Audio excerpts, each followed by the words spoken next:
So this is the November 9th meeting of the Ad Hoc Parking Committee. The first item on the agenda is to approve the October minutes.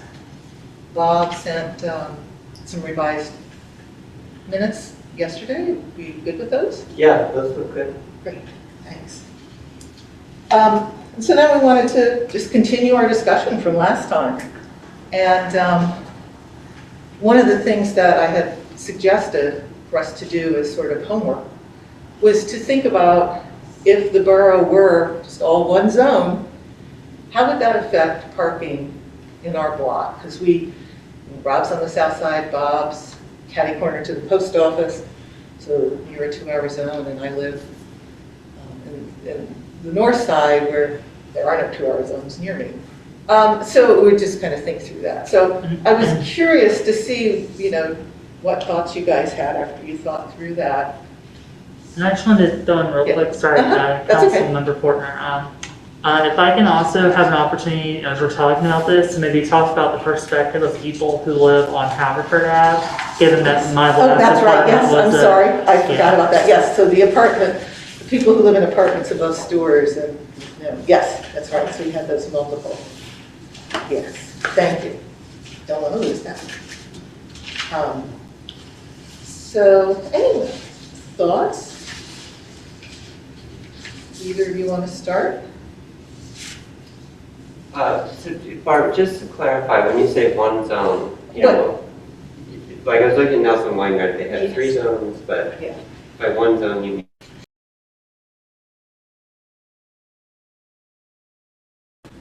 Yeah. It works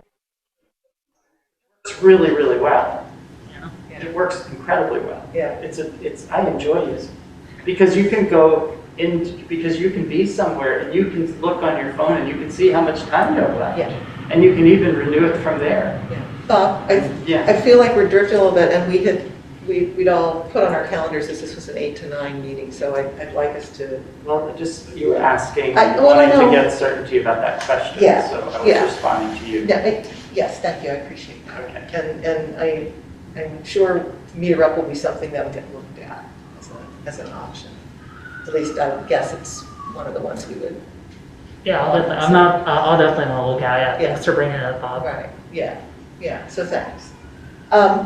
So I'm like trying to, where are we again? So I guess what I am just not 100% sure on is, do we have clarity on how we would change things, how we would suggest that we change things for the folks that are currently in the 2-hour zone?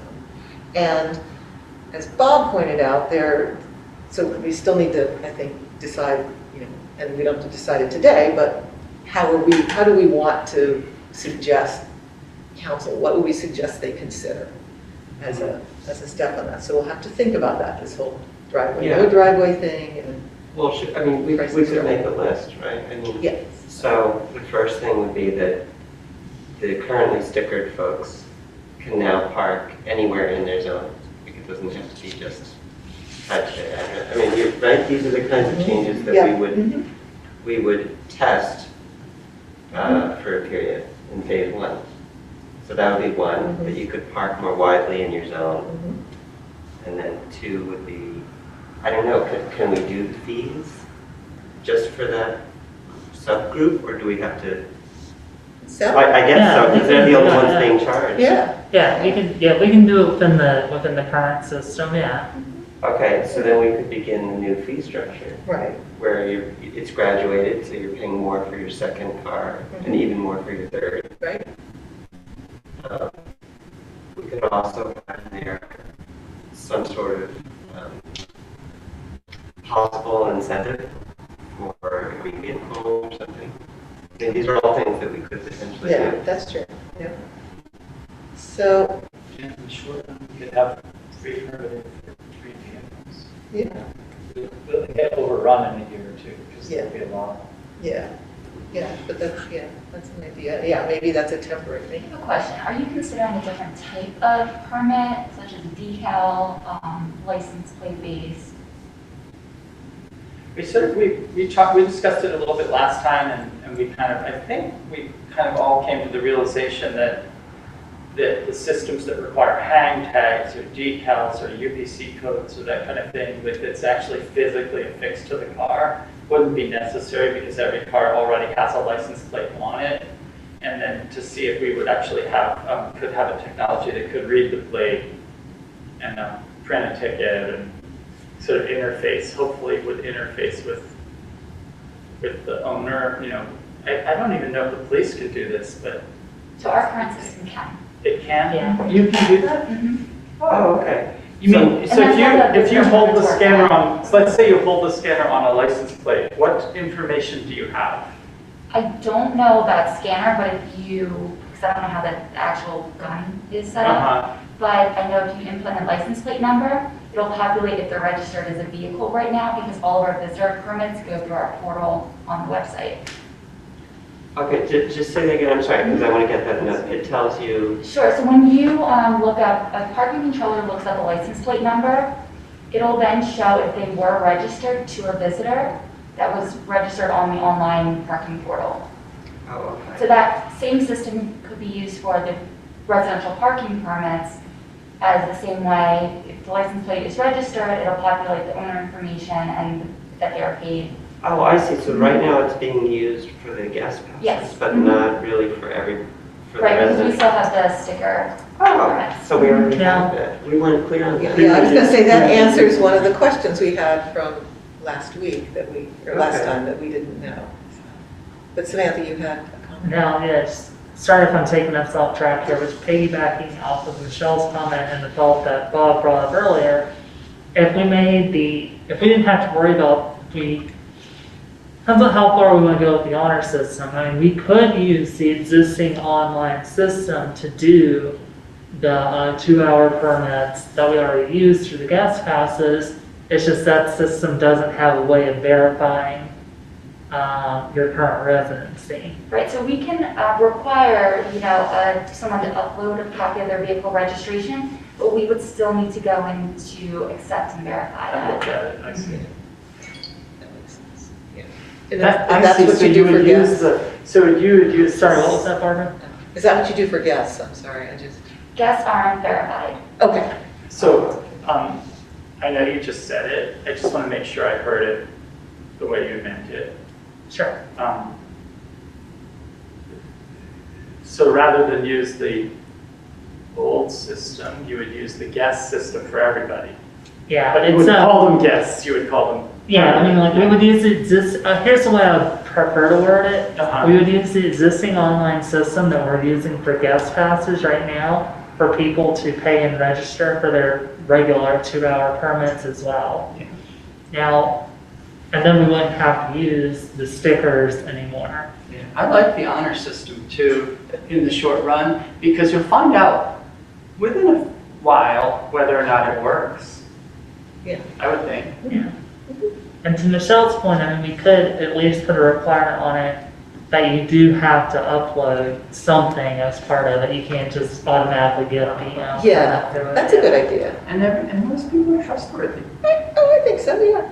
Yeah, I think so on the whole. And then what we would do is just whenever someone comes in the office, we would just input it into the same, system. And then, then that way we don't need decals or hangers or anything like that.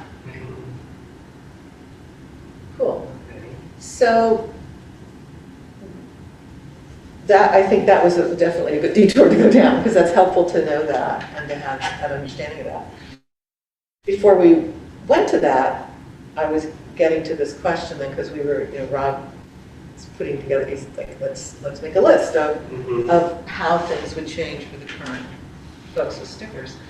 So this question that Bob had of streets that have one side is 2-hour and the other side is not, and so.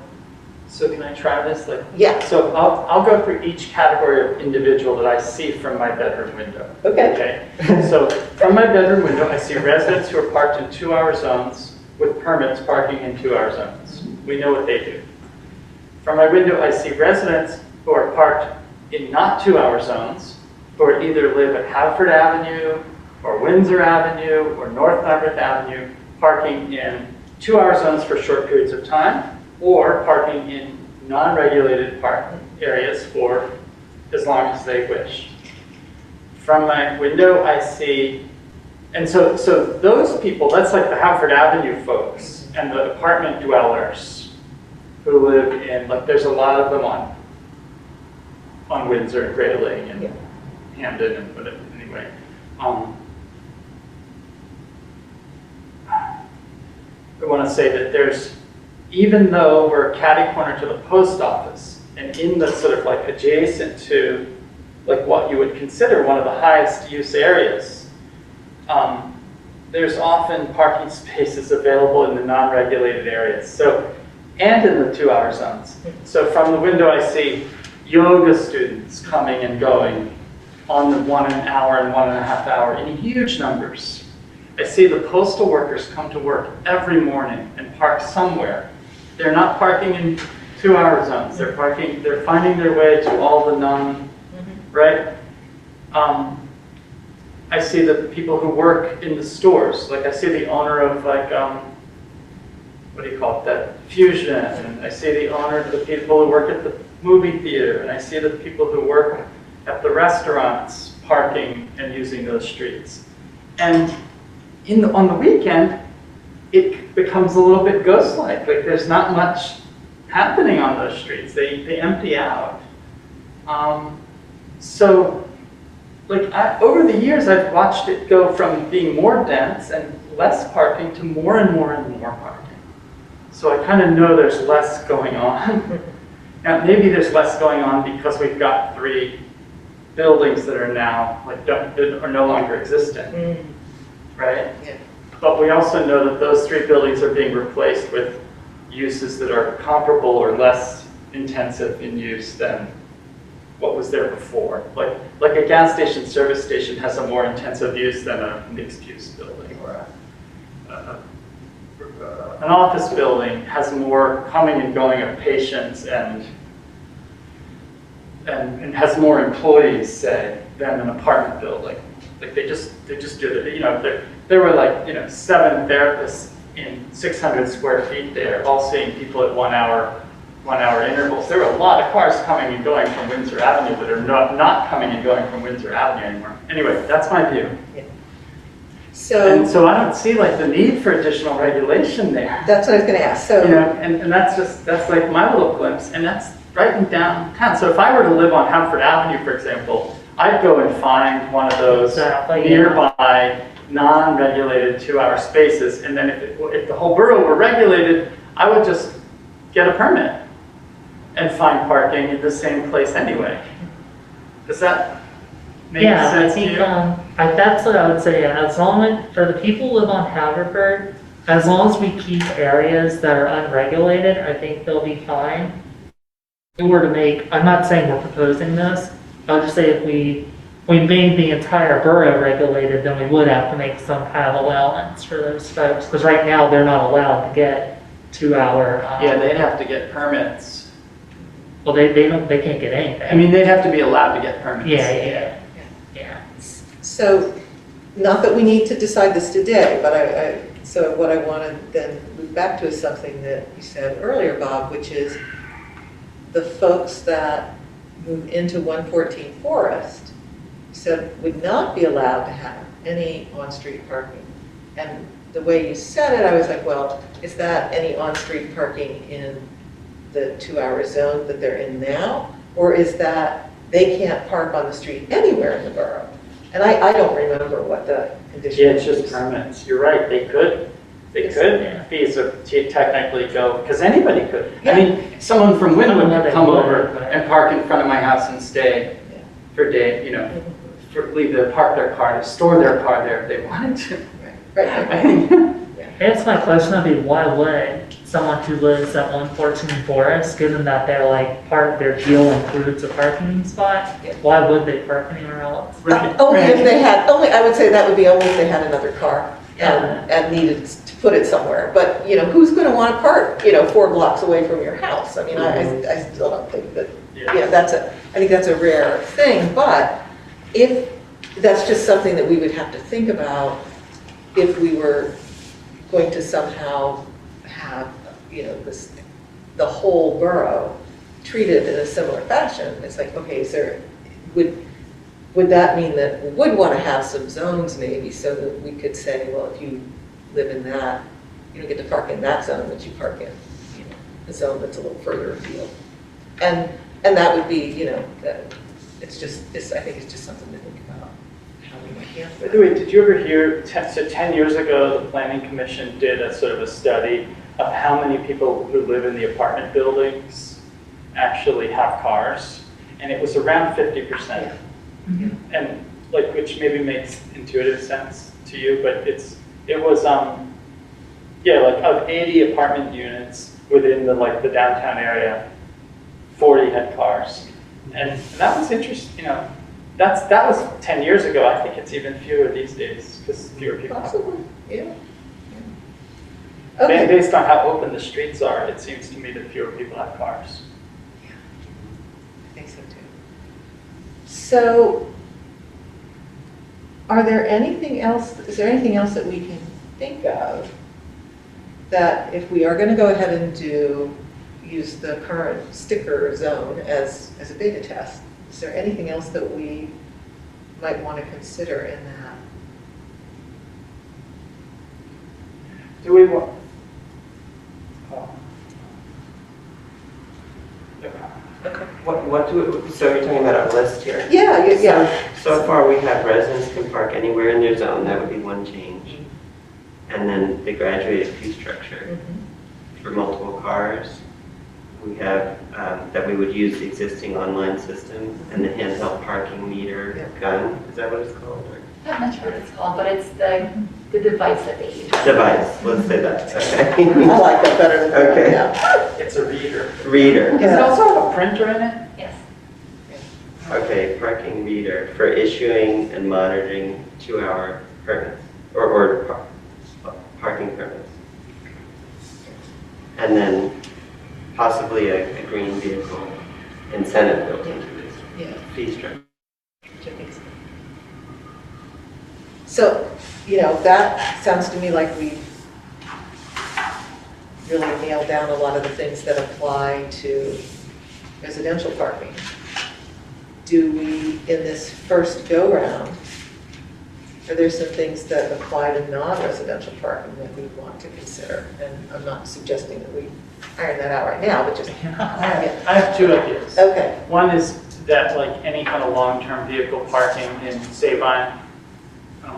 So years ago, the Borough Council passed an ordinance that prohibited oversized vehicles from parking on the streets anywhere in Norwood. And so those people who had contracting companies and needed to store large oversized vehicles were asked to store them at Sabine Avenue. That has become kind of it's become kind of like an unruly, like residents have been complained about it because it's not, doesn't seem it seems like a free-for-all. So I think in the first round it would be important to like at least find out who owns those vehicles and have some way of providing permission for them to be there so that the borough knows who's there and so that they know they're there with permission. Yeah. Like it's kind of a mutual handshake. Now whether there's a fee associated with that, that's like, we'd have to decide, but at least just knowing, just having the relationship and the agreement, I think being clear is good for the borough and for the people who have to park their stuff there.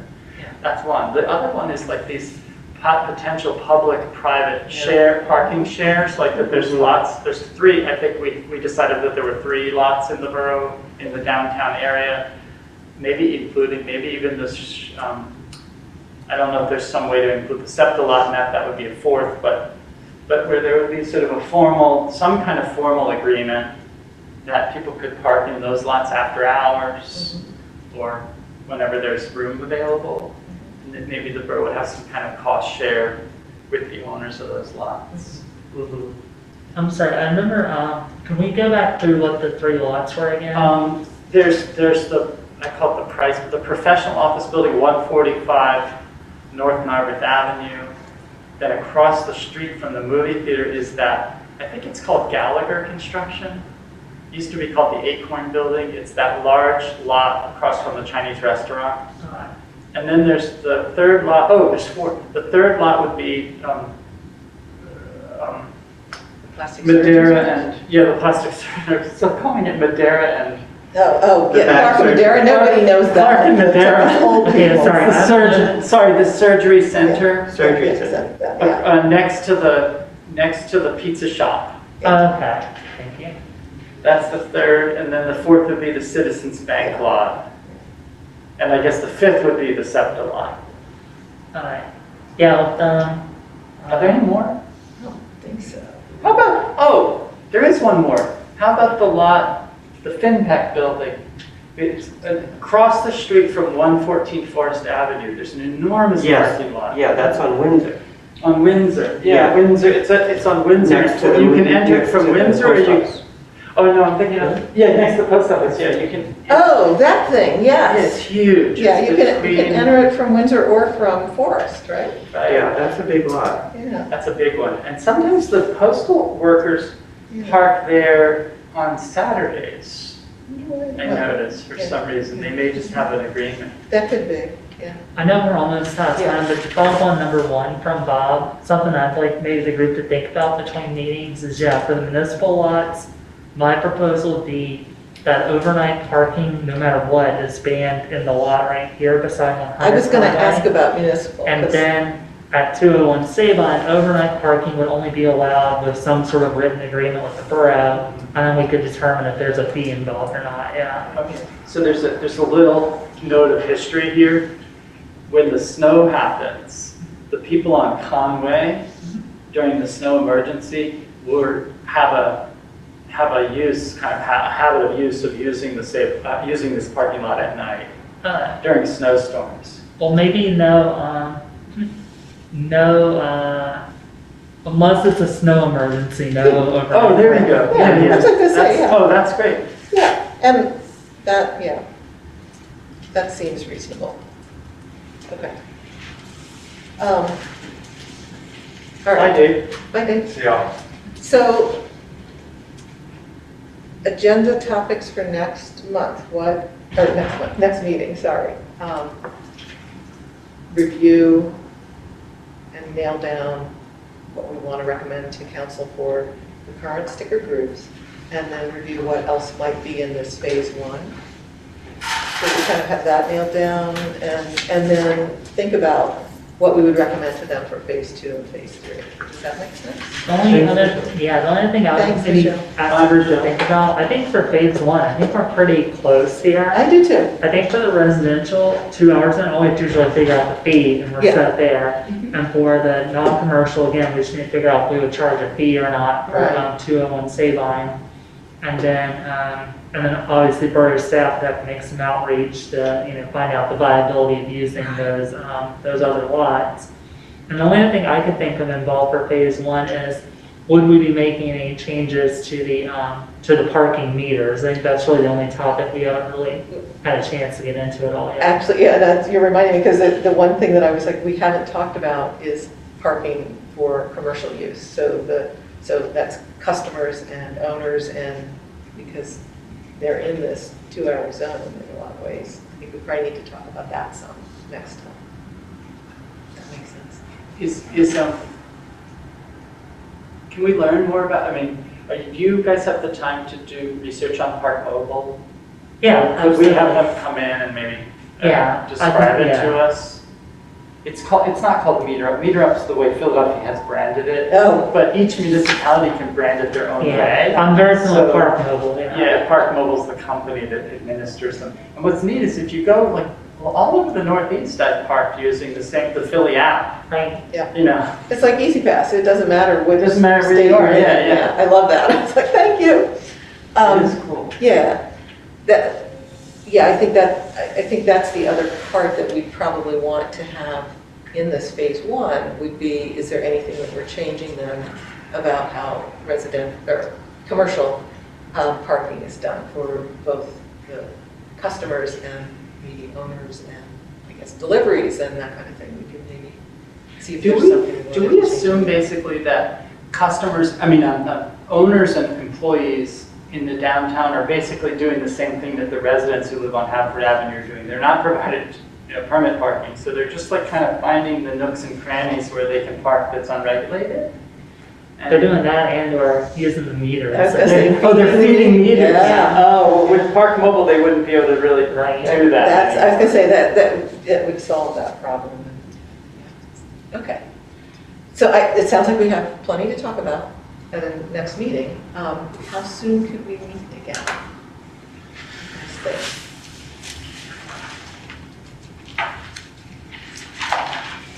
Again, I feel I like think, we have momentum, Yeah. but we're also running into, I think a reasonable, I don't know, I mean, maybe this is too aggressive, but I mean, I think maybe a goal for us could be to meet sometime between now and Thanksgiving, and then with the expectation that at the council work session on December 1st, we could present phase 1 to them.